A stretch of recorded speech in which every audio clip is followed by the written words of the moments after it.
Olá, amigos do Atualidades do Direito. Estamos aqui hoje com o professor Fauzi Hassan Choukri para falar a respeito da Lei 12.403 de 2011. O professor Fauzi acabou de lançar um livro, Medidas Cautelares e Prisão Processual. Medidas Cautelares e Prisão Processual. O professor lançou pela editora GEM, Grupo Editorial Nacional. E hoje nós vamos conversar um pouquinho a respeito desse palpitante tema que está ecoando em todos os cantos do Brasil, tanto na área acadêmica quanto na área profissional. Professor Fauzi, muito bom recebê-lo aqui. Eu é que agradeço inicialmente a toda a estrutura do Atualidade do Direito, professor Luiz Flávio, professor Alice Bianchini, agradeço a você, Ivan, pelo convite, a possibilidade de estar aqui pela primeira vez trocando ideias sobre, como você já adiantou, esse tema absolutamente fundamental para todos os operadores do direito na área penal. Perfeito, professor. Antes de iniciarmos pontualmente algumas questões, eu percebi aqui no livro do professor, diferente de alguns outros trabalhos relacionados ao tema, a preocupação em contextualizar essa reforma. É verdade, Ivan.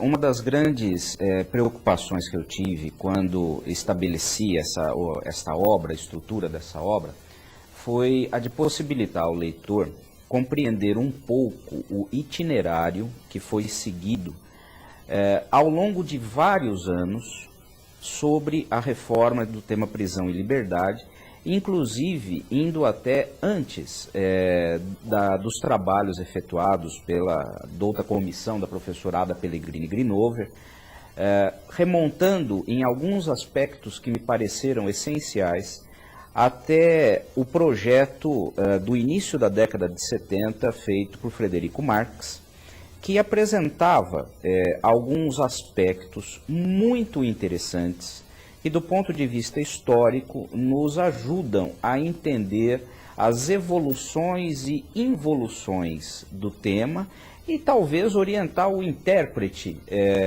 do ponto de vista da construção histórica do tema, a como manejar determinadas situações. Então, por exemplo, uma das coisas que já no projeto Frederico Marx se afigurava como muito interessante e que talvez nós possamos pensar em termos de aprimoramento das ideias do processo penal, é que o estabelecimento da prisão cautelar se dava numa audiência específica para isso. Não era um procedimento escrito, era, ao contrário, um procedimento dotado de toda oralidade, na presença do juiz natural, com a presença obrigatória do acusador e acusado e a sua respectiva defesa técnica, e isto, falado no começo da década de 70 do século passado, antevia uma estrutura de processo acusatório que tem como consequência a oralidade como eixo fundamental, ou seja, o processo acusatório, ele funciona mediante um altíssimo grau de oralidade. E esta experiência, por exemplo, pode nos ajudar a interpretar determinados dispositivos de lei. Porque quando a lei atual fala em decretação de prisão, nós não podemos excluir a possibilidade, inclusive por conta de textos internacionais que pactuamos, que esta determinação da prisão se dê em audiência específica para tal fim. Assim como o modelo em vigor, do ponto de vista histórico, já contemplou em sugestões legislativas revisões periódicas dos mecanismos cautelares. Algo que nós também precisamos incorporar no nosso cotidiano. Esta lei nos dá parâmetros para isso, os pactos internacionais nos dão parâmetro para isso. E a interpretação histórica pode nos ajudar a construir uma realidade melhor nessa parte, né?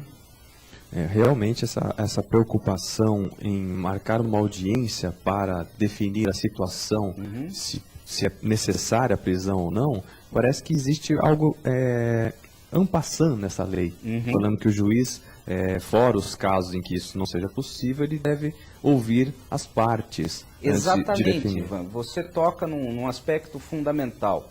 Isso, se você interpretar, inclusive a partir de determinadas normas que entraram em vigor em outros pontos do processo penal em 2008, quando a lei fala em ouvir as partes, nós tendemos, pela inércia da nossa cultura inquisitiva, a interpretar o verbo ouvir como se fosse o verbo escrever. Né? Abrir vista. Abrir vista. Então, ouvir as partes significa abrir vistas. E nós não temos ainda uma solidez de modelo acusatório no nosso cotidiano que faça com que nós venhamos a interpretar este ouvir como de fato o verbo significa, não é? Em audiência específica para tal fim. Claro que aí há algumas vozes muito pertinentes dirão, bom, mas isso implicará num aumento físico de audiências, isto implicará num modelo maior de movimentação de atos processuais, isto implicará numa agenda mais longa. Trancamento da né? pauta. Trancamento da pauta, etc. Todos esses argumentos de caráter operacionais são muito sérios e precisam ser levados em conta. Afinal de contas, nós vivemos num país de realidades regionais e até mesmo entre locais restritos muito diferentes umas das outras.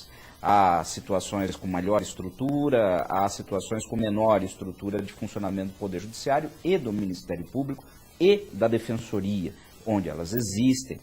Agora, nós não podemos, pura e simplesmente, usar este argumento operacional como um fator de impedimento da evolução cultural do sistema. Quer dizer, se o problema é essa deficiência, então nós vamos trabalhar para resolver esta deficiência.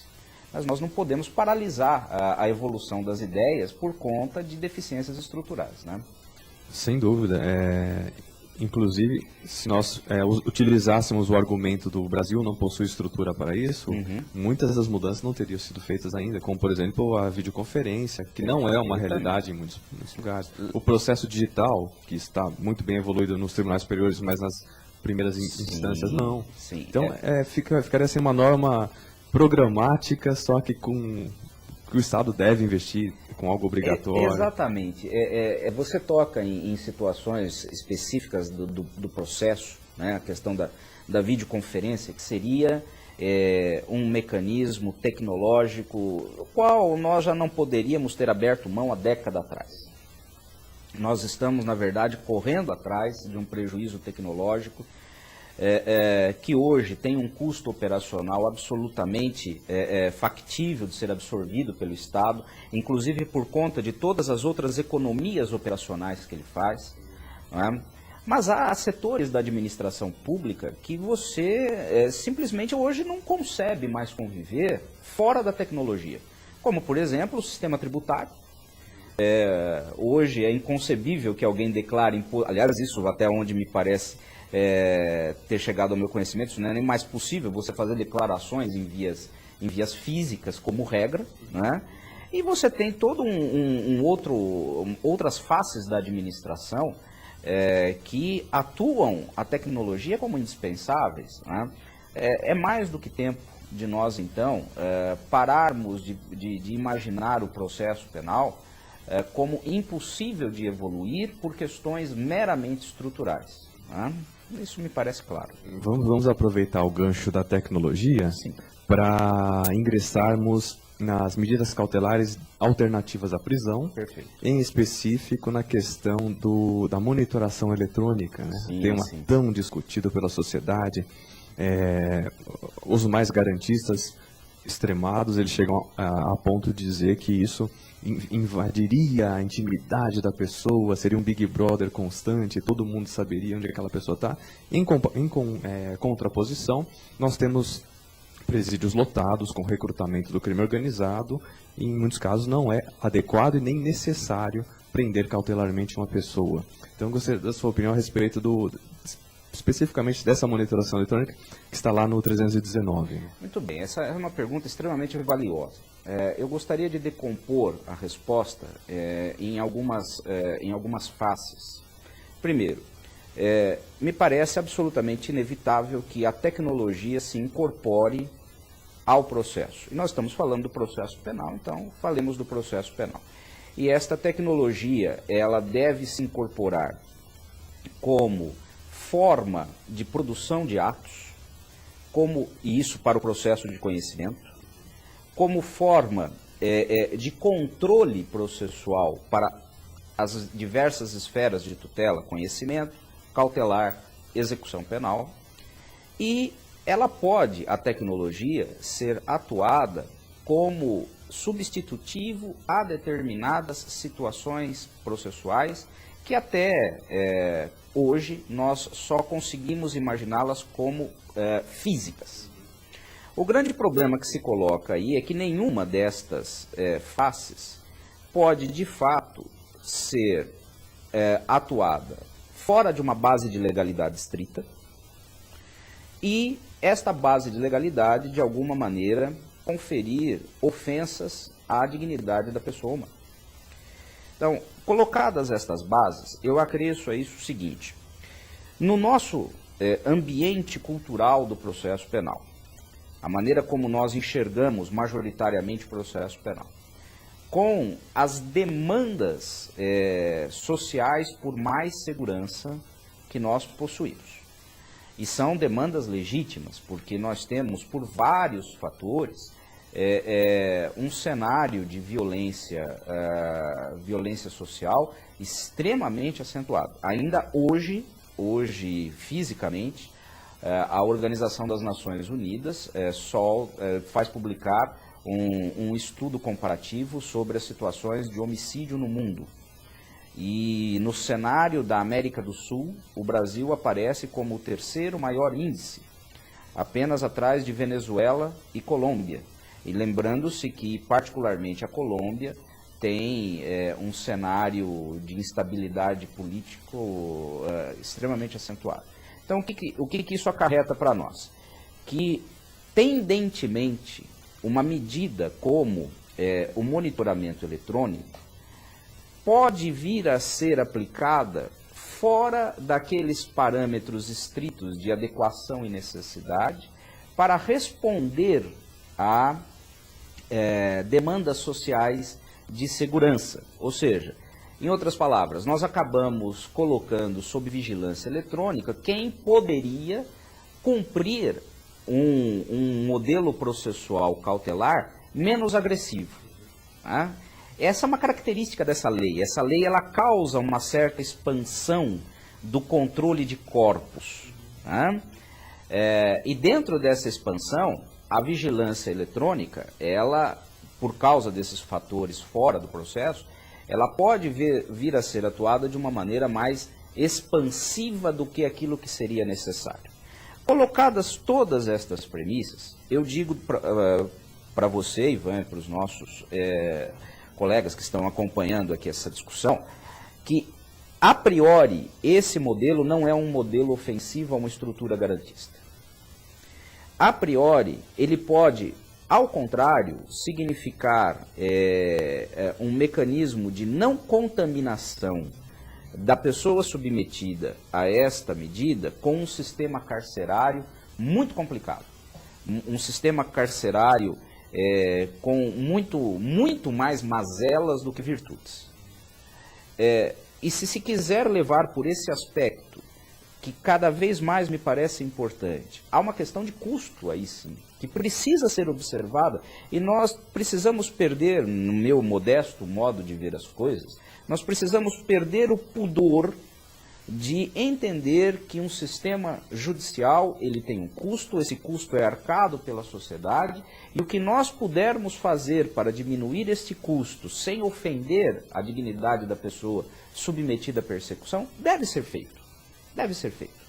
Inclusive, o Estado, atuando dessa forma como um verdadeiro gestor executivo, um administrador público, ele está vinculado diretamente ao princípio da eficiência do artigo 37 caput. Perfeitamente. Ele não pode dissociar a análise econômica das suas decisões. Sim, isso você toca muito bem num ponto que é uma leitura, vamos dizer assim, compreensiva do sistema jurídico. Nós não podemos imaginar que o processo penal ele funcione fora dos seus relacionamentos intrínsecos de sistema com outra área, com outras áreas do direito. E é lógico, nós temos uma base constitucional que impõe a eficiência à administração pública. Então, desde que não ofensiva à dignidade da pessoa humana, dentro daqueles parâmetros que nós conversávamos há minutos atrás, a priori eu não vejo qualquer problema no monitoramento eletrônico, e esta é uma temática debatida no direito comparado. Nós entramos muito tardiamente nessa discussão, para variar, né? Há experiências no direito comparado que remontam a quase 40 anos sobre este assunto, e, em alguma medida, o direito comparado vem acenando positivamente com esta mecânica alternativa, né? Perfeito. Agora, falando especificamente da lei, Sim. Em primeiro lugar, a parte principiológica, né? A lei ela dá um recado de cara, né, no artigo 282, dizendo assim: prisão ela não é a regra, preciso que o magistrado, no caso concreto, observe a adequação da medida cautelar e a necessidade da medida cautelar. E Luiz Flávio Gomes utiliza a seguinte expressão, que isso transformou a prisão preventiva na extrema ratio da última ratio, que nós temos a regra, que é a liberdade, a extrema ratio seria a prisão preventiva, só que entre a liberdade e a prisão preventiva nós temos um leque de medidas cautelares diversos da prisão. É perfeita essa observação do professor Luiz, né, como sempre. E, de fato, é um anseio técnico. Quer dizer, a modificação deste ano vem ao encontro de uma grande aspiração de larga parte dos operadores do direito no Brasil, para que nós, então, pudéssemos quebrar uma maléfica dicotomia que existia no sistema cautelar entre o extremo da prisão e o extremo de uma absoluta desvinculação substancial da pessoa submetida à acusação com o processo. Porque, ou, vulgarmente falando, ou nós colocávamos na cadeia, ou então essa pessoa ficava solta, basicamente sem compromisso algum com o processo. Esta lei, de fato, ela cria no direito brasileiro estruturas que são identificáveis no direito comparado, vamos dizer assim, há pelo menos 2 décadas. Basicamente, os países que reconstruíram as suas estruturas de processo penal, seja porque reformaram as suas constituições, seja porque, e reformaram estas constituições porque superaram regimes políticos autoritários, então reconstruíram as suas constituições e, por tabela, reconstruíram os seus processos penais, ou porque estes países, também por conta deste movimento político, acabaram aderindo a textos internacionais que colocam estas medidas ditas alternativas como obrigatórias no cenário jurídico, né? Estes países, e nós poderíamos pensar largamente na América Latina como um todo, em determinados países da Europa, Itália, por exemplo, além de outros que já consolidavam essas possibilidades, o Brasil incorpora isso tardiamente. Agora, incorpora isto, se de um ponto de vista acadêmico, esta era uma visão, digamos assim, consolidada em determinados nichos, sobretudo daqueles acadêmicos que sempre compreenderam o processo a partir da Constituição. Há ainda uma larga parte de operadores do direito que talvez, porque alheios a essa vinculação obrigatória entre processo e Constituição, ou talvez porque premidos pelas demandas sociais, muitas vezes exacerbadas pela mídia, né? Que obviamente faz o seu papel ao narrar, ao documentar, mas às vezes, ao narrar e documentar, transformam determinadas situações em palcos para discursos absolutamente assombrosos, né? Então, muitos operadores acabam tendo dificuldade de entender esse arco de alternativas que hoje existe entre a prisão, que passa a ser, como bem exposto pelo professor Luiz, como uma extrema ratio, e um mecanismo de absolutamente desvinculação com o processo que basicamente não existe mais hoje, se você fizer uma determinada interpretação desta lei, né? Perfeito. Agora, falando, já saímos da parte constitucional principiológica, agora para entrar em algumas questões mais pontuais dos artigos. Uma das novidades que nós vislumbramos aqui nessa nova lei, antes a lei dizia, quando possível, os presos definitivos serão separados dos presos cautelares. E agora ela vem e coloca que isso é uma obrigação do Estado. Essa é uma obrigação do Estado. Nós até poderíamos já extrair esta obrigação do modelo anterior, porém agora nós temos, além de uma leitura principiológica, nós temos uma leitura infraconstitucional explícita, né? E é claro que isto obriga que o Estado se aparelhe para tanto.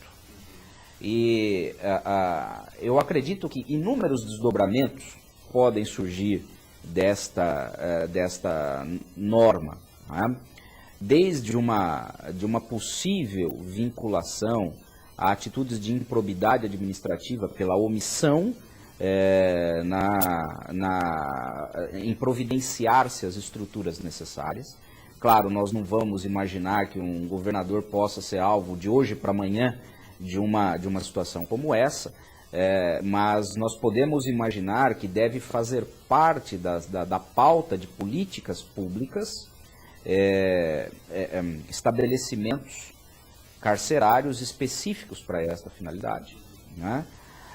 Assim como eu não vejo, diante desta nova regra, como os juízes possam afastar a sua incidência quando, num caso concreto, um preso temporário ou um preso preventivo vier a exigir que ele não seja confinado no mesmo lugar que outros presos. Enfim, nós voltamos nesse ponto a uma discussão histórica que já aconteceu em situações não semelhantes, mas vamos dizer assim, análogas, vamos colocar dessa maneira.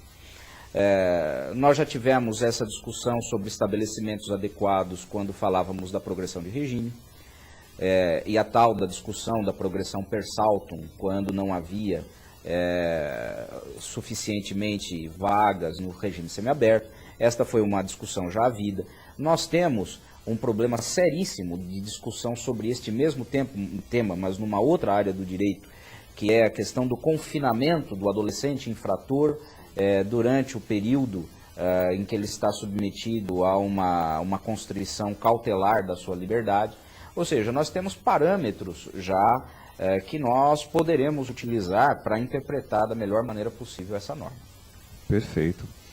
Um outro ponto também que está criando alguma divergência na doutrina é se a prisão em flagrante, se ela tem natureza cautelar ou se ela não tem, porque ela dura apenas aquele período em que a autoridade policial prende e 24 horas ela manda isso para o juiz abre vista para as partes e já tem que decidir sobre prender, outras cautelares ou liberdade provisória. É verdade. Esse é um tema que não é novo também no direito brasileiro. E ele, embora tenha tido poucas vozes antes da Constituição de 88, ele já existia lá. Há um livro de um professor muito significativo na história das ideias do processo penal, que é o professor Romeu Pires de Campos Barros, que ao escrever sobre o processo cautelar na década de 80, e antes disso, já acenava com estas dúvidas. Isso, no direito brasileiro, ou seja, a discussão flagrante é cautelar ou é pré-cautela, acabava tendo como consequência prática um dado significativo, né? Muitas vezes se mantinha uma pessoa presa durante toda a persecução pelo título prisão em flagrante. O flagrante está formalmente em ordem. O flagrante está formalmente em ordem, e como nós não tínhamos mecanismos, e não verdadeiramente ainda não temos, né, na lei expresso, mecanismos revisores da pertinência da prisão, acabava-se, por inércia, caminhando todo o processo, a sentença condenatória, o acórdão, e nós íamos ver a que título essa pessoa estava presa. Muitas vezes ela estava presa por causa da prisão em flagrante, mas havia-se passado o processo sem que a natureza cautelar da prisão houvesse sido analisada. Isso já poderia ter tido um rumo diferenciado a partir de 1988. Bastasse a leitura adequada à Constituição para entender que, antes de uma sentença condenatória, ninguém pode estar preso a não ser com os devidos fundamentos cautelares demonstrados. E nós enxergaríamos com muita clareza que os pressupostos da prisão em flagrante são um e os pressupostos da prisão cautelar são outros. E que dentro desta prisão cautelar, as então espécies de prisão cautelar existentes, quando a Constituição entrou em vigor, eram fundamentadas de maneira diversa. Por exemplo, o fundamento de uma prisão temporária não é o mesmo de uma prisão preventiva. Só que, exatamente por conta da imensa dificuldade da superação do modo de ser inquisitivo do processo penal brasileiro, esse tema nunca foi acolhido com toda a largueza possível, seja pelos tribunais, seja por parte significativa da doutrina. Poucas foram as vozes que, de uma maneira enfática, fizeram esta separação. Agora, do ponto de vista teórico e hoje legislativo, não me parece restar dúvida alguma que nós estamos diante do flagrante como uma pré-cautela que precisa efetivamente ser convalidado e de um modelo cautelar que tem as suas bases distintas, como sempre teve, da prisão em flagrante.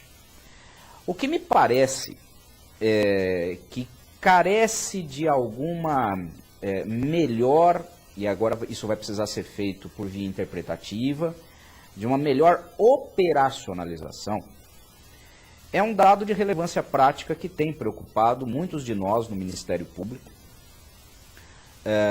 que é o seguinte: o juiz, ao tomar por base a prisão em flagrante,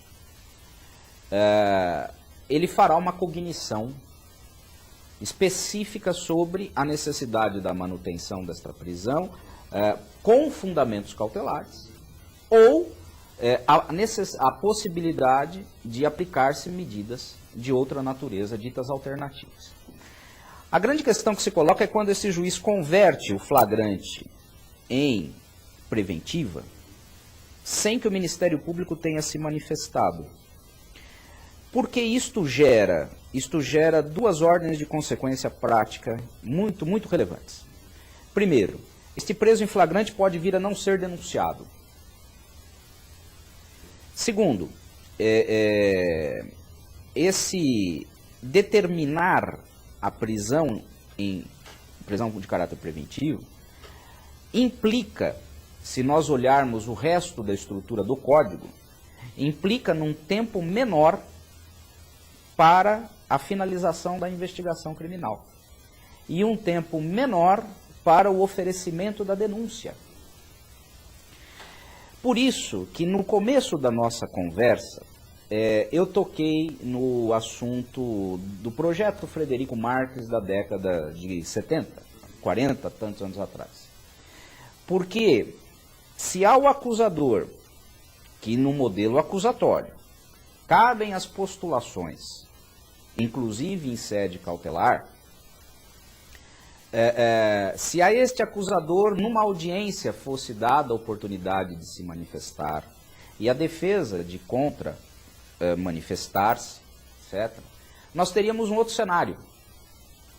Mas aqui eu tenho estritamente uma determinação judicial dizendo, não, vai ficar preso. Tá, vai ficar preso, mas espere, e o acusador disse o quê? E se o acusador, ao tomar base do conhecimento daquela informação, pura e simplesmente disser, eu não vejo sequer fundamento para que esta investigação vá adiante. Claro, existe na lei hoje uma previsão de comunicação ao Ministério Público. Agora, uma coisa é você ter a previsão da comunicação a dizer, senhor promotor, os autos do inquérito estão aqui. Como se faz muitas vezes hoje, evidentemente, para a defensoria. Os autos da prisão estão aqui. Outra coisa é você discutir os fundamentos cautelares no momento específico para isto. Eu faço uma leitura da lei nesse sentido. O juiz ele deve ouvir as partes antes de decidir.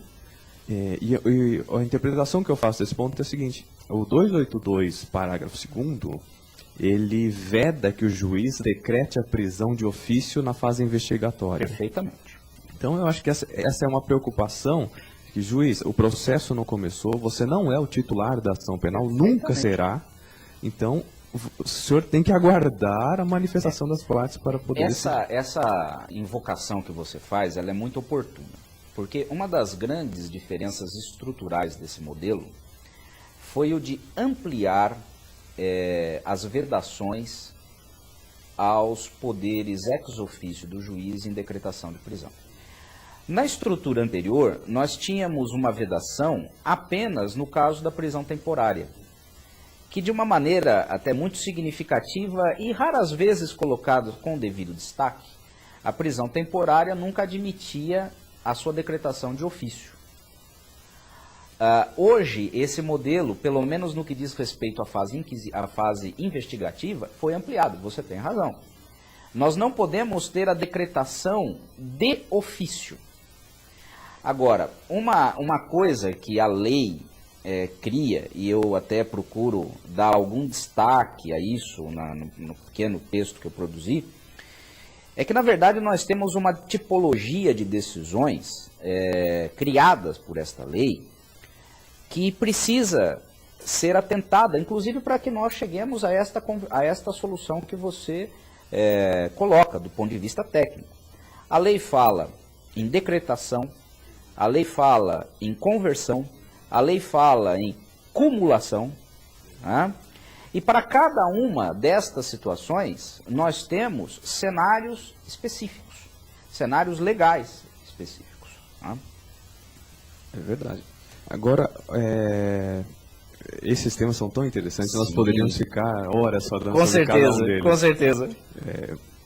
Outro ponto importante é a questão do patamar de pena até 4 anos para permitir ou não a utilização de uma cautelar. Assim, na minha opinião, prisão, né? Da prisão preventiva. Né? Na minha opinião, eu até entendo qual foi a proposta. Um eventual regime aberto, pena restritiva de direito, fiança, a pena em si ela não levará a pessoa ao cárcere. Por isso esse limite. Mas, tecnicamente falando, uma análise puramente doutrinária de uma medida cautelar, com adequação e necessidade, lendo a presunção de inocência em conjunto, você não pode vincular pena com necessidade. Essa de fato é uma tendência histórica que nós temos de fazer um indevido cruzamento entre os pressupostos de funcionamento do processo de conhecimento e as suas bases de atuação com os pressupostos de funcionamento e as bases de atuação de um processo cautelar. Esse tema que você coloca, mutatis mutandis, aparece, por exemplo, em outros cenários, onde, com base na culpabilidade do agente demonstrada no processo de conhecimento, se projetava esta culpabilidade para uma determinada medida cautelar, sobretudo na sentença condenatória recorrível. E aí, o que acontece é que esse cruzamento gera efeitos extremamente distorcidos. Então foi necessário que, sobretudo o Supremo Tribunal Federal, ao longo de alguns anos, decantasse, né, a compreensão, explicitasse a compreensão que os fundamentos que levam à censura penal no direito material, as bases probatórias que levam a isso, elas não podem ser automaticamente transplantadas para os fundamentos cautelares. Uma coisa precisa ser separada da outra. Né? Mais dois pontos para nós discutirmos. Por favor, Lívia, por favor. Um deles é bem delicado, a nova possibilidade de prisão preventiva por descumprimento das demais cautelares. A grande dúvida nessa questão é a seguinte: eu, magistrado, no momento dessa conversão, eu devo ou não observar o patamar de 4 anos? Sei, entendo. Até por conta, se eu for obrigado a observar, eu fico limitado a não poder Sim. ir ao extremo para fazer o réu cumprir a cautelar. É verdade, Ivan. E aí eu retomo a razão de ser do capítulo introdutório aqui do livro. Por quê? Porque, na verdade, o sistema proposto, ele, se for lido com a maneira, se for lido da maneira como construído desde a sua gênese, se for lido com os olhos estritamente voltados para esta lei, nós criamos aquilo que na obra, eu trazendo uma linguagem à la Foucault, eu usei com a expressão de que há uma expansão de controle de corpos. Tá? Isso vai exatamente na contramão de determinadas leituras, de que estes seriam, nós teríamos conhecido a partir desta lei uma restrição do sistema cautelar. Se nós abrirmos mão de determinadas leituras, nós vamos dizer o seguinte: hoje eu posso ter a prisão decretada como extrema ratio, mesmo para casos em que no modelo anterior eu não poderia. Eu não posso, e aí eu volto à questão da tipologia das decisões, eu não posso ter a prisão preventiva originariamente decretada para casos cuja pena mínima, ou cuja pena seja de 4 anos. Mas eu posso fazer a leitura de que esta seria, a prisão seria possível como sanção ao descumprimento. E aí nós voltamos, e aí nós criamos, então teríamos criado um modelo cautelar muito mais gravoso do que o regime anterior. Muito mais gravoso. Por quê? Porque mesmo, e veja até onde se pode chegar, se você quiser caminhar por esta interpretação, mesmo nas infrações penais de menor potencial ofensivo, as quais hoje, em tese, eu poderia, e alguns dizem desta maneira, eu poderia ter, claro, algum tipo de medida, não prisão, mas alternativa à prisão. E bastaria que esta medida fosse reiteradamente descumprida para que houvesse a decretação. Né? Eu ainda estou pesquisando como é que a jurisprudência vai se comportar a respeito deste assunto. Tá? Inclusive foi em relação a essa observação muito bem colocada sobre a possibilidade via hermenêutica desta lei ser mais gravosa que o sistema anterior. Quando eu respondi isso para uma jornalista, ela falou: mas não é a lei da impunidade? Aí exatamente se soma, né? Somam-se aí alguns fatores. Primeiro, o fato de que a imprensa se deixa muito levar por determinados slogans, muitas vezes criados por elas mesmas, né? Pelas mídias, né? Seja para enaltecer ou para achincalhar uma determinada situação. E, digamos assim, esse regime atual, ele é um regime que precisa ser doutrinariamente decantado ainda. Porque, nesse momento que nós estamos, há algumas situações que só o tempo equilibrará, à custa de muitas situações individuais e pessoais. Mas nós temos esse assunto que nós estamos lidando e que precisará ser decantado, a questão da limitação financeira da decretação da fiança. Né? Será a minha próxima pergunta. Então, fique à vontade. Exatamente, essa é a grande discussão do momento. Existe limite para esse arbitramento da fiança, porque a lei, o limite da lei é 109 milhões de reais. É verdade. Mas o limite qual seria? Diz a lei, quem arbitra a fiança deve observar a capacidade econômica da pessoa, mas como fazer isso, me perguntam os delegados, em 24 horas? Porque o auto de prisão em flagrante já deve ir para o juiz. Como que eu devo trabalhar a questão da capacidade econômica? Como eu posso pesquisar isso? Se eu arbitrar uma fiança num valor superior à capacidade da pessoa, sabendo que ela não pode cumprir, não é uma forma de prendê-la, já que ele vai descumprir, cabe preventiva pelo descumprimento? Lógico, todas essas inquietações, elas poderiam ter feito parte do nosso cotidiano quando os limites de fiança foram alterados em 1989. Inclusive, à época, vinculando o valor, as gradações da fiança, a uma determinada indexação, que no momento inicial da reforma de 89 eram as BTNs. Né? Só que a fiança era um instituto morto. A fiança era um instituto que, sobretudo depois da Lei 9.099, havia perdido significativamente a sua operacionalidade. Então, nós não tivemos uma consolidação das experiências.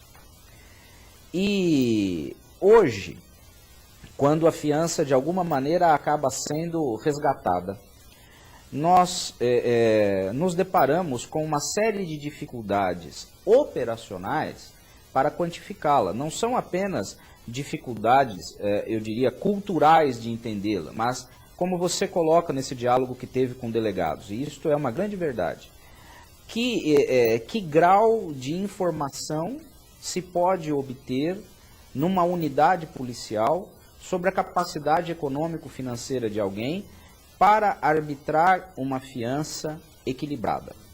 Pouquíssimo. Pouquíssimo grau operacional.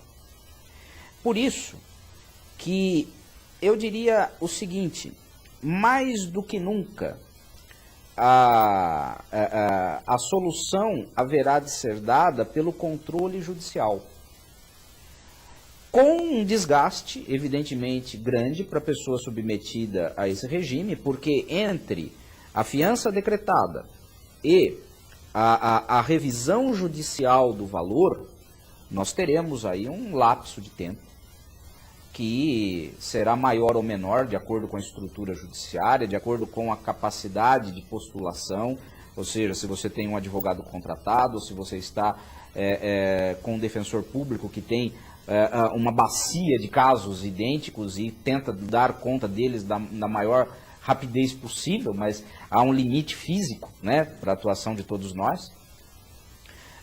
Mas me parece que mais do que